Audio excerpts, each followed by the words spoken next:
শয়তান কেন আমাদেরকে আয়াতুল কুরসি শিখিয়ে দিয়েছে তা জানতে হাদিসটি শুনুন। সাহাবী আবু হুরায়রা রাদিয়াল্লাহু তাআলা আনহু রমজান মাসের এক রাত্রে যাকাতের খাবার পাহারা দিচ্ছিলেন। সেই সময় শয়তান মানুষের রূপ ধারণ করে কিছু খাবার চুরি করতে আসে। আবু হুরায়রা তাকে চুরি করতে ধরে ফেলেন এবং শয়তান তার মুক্তি পাওয়ার জন্য বলেন সে খুব গরিব এবং অভাবী, সেজন্য সে খাবার চুরি করেছে।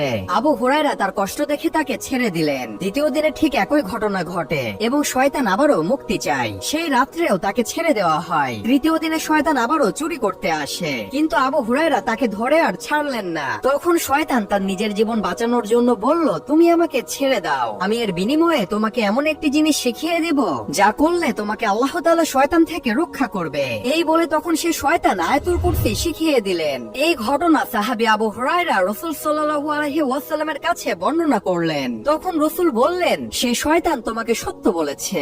ইসলামিক ভিডিওর জন্য সাবস্ক্রাইব করুন।